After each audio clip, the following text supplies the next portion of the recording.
Good evening, everybody.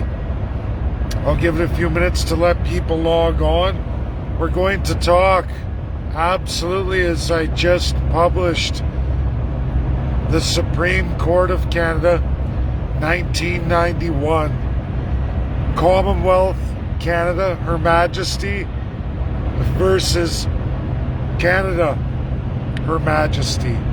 Believe it or not, the Republic of Canada versus the Commonwealth Crown Canada. The war of the soul of your nation. It took me 4 years to get this done. It's been a long road, a long, impossible task. I'm done now. A lot of people are upset, they're gone, and I'm glad, because to go forward with the PCC and the true narrative that is not left, it's not right, it's an absolute truth, and that's what I've provided. You can go on my timeline before this video, but I'm going to explain it. In 1991, a crossroads hit Canada, largely in part because of what happened with South Africa, where South Africa was going in the UN by the United Nations Security Council. It was at that time, the international airport, Pearson's Airport, there were people recruiting for the Committee of the Commonwealth of Canada. Everybody, 1991. This is the birth of the rogue UN. As Mark Friesen with PPC likes to go through all the UN non-binding laws that Canada continually ratifies and helps create, he fails to address where they come from. And everybody, it starts in 1993, Canada's rogue disassembly of the UN. It's not the UN. Even though Canada is a UN state, you will find all the laws, these non-binding laws of the UN that nobody likes to address, come from 54 nations inside the UN. They're all UN states, but they signed a charter with the royal family, a backdoor double deal, the Commonwealth Charter, and in it you will find much of the evil UN that's now been put in the UN, not ratified into international binding law, but binding in the Commonwealth inside those 54 nations. People have no clue. They don't understand where sustainable development comes from, radical environmentalism. It all comes from Canada. The Committee of the Commonwealth, the Crown attached now to the Committee of the Commonwealth, officially signed and ratified officially in 2012. We've left the UN officially since 1993, much of it. We're rogue in the UN, as are the 54 nations. Canadians get appalled and angry about all the foreign money we send out to all these countries. Canadians, they're all a part of the Commonwealth.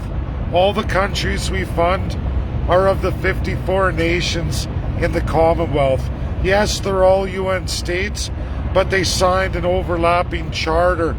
You've promised all these countries all kinds of money. You've promised cities over rural.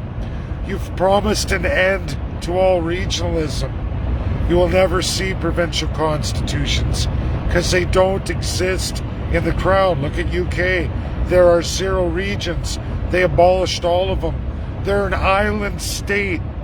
I wrote a paper about island states and their history. Indonesia, the Vatican, there's a bunch of them still alive today. Guess what? Indonesia, number 4 in the Commonwealth. Canada, number 3. NWO is led by some old enemies of the United States of America. Enemies the United States of America has not faced in more than 250 years.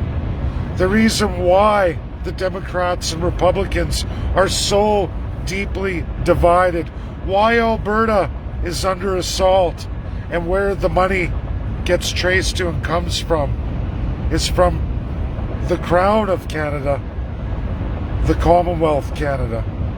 The War of the Soul of Canada, backed up and absolutely published in 1991, the first major loss of the nation of Canada, the UN state. Her Majesty versus Her Majesty, the day we gave it back to foreign interests. Absolutely. It was the birth of rogue UN inside the UN. Absolutely Axis versus Ally. It's real, it's credible, and I will continue to verify it for all of you because I've already done the work. The growth of the mission over the last 4 years has been huge. I'm blessed to have completed all this. I'm glad to have gone through it in its entirety. And for all of you Canadians and First Peoples, Americans, and many of the majority of UN states, I will be outlining, especially the UNSC allies from World War II, the 5 permanent members. I will be disclosing the enemies of the world, the threat to peace and security, the rising NWO. And yes, the royal family is definitely there. We just saw it at COP26. We all watched the address by the Crown in environmentalism. That's all found in the Charter of the Commonwealth. The Conservatives are in it, the Liberals are in it, NDP's in it, Bloc's in it, PPC's in it. Every registered party in Canada is in it.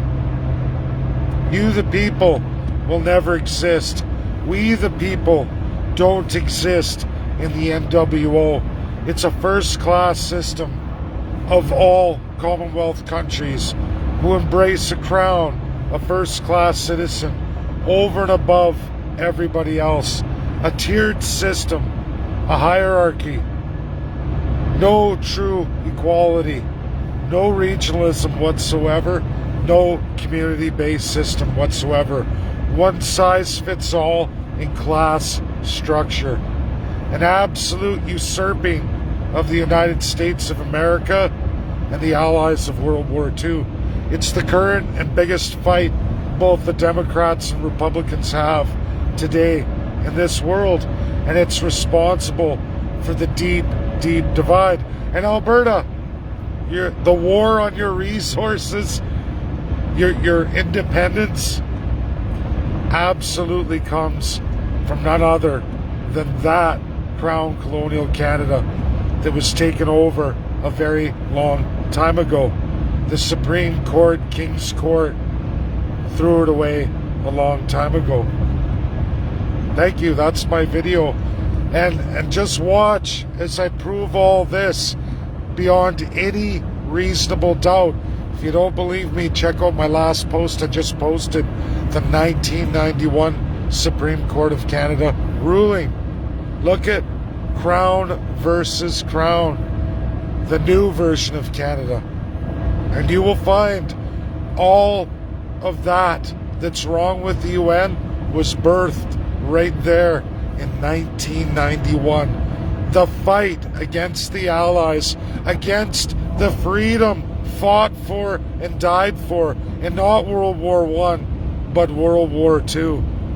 And why America is under assault. Why the deep division between Republicans and Democrats. Thanks, that's my video. Share, wake up. It's real, credible, and verifiable.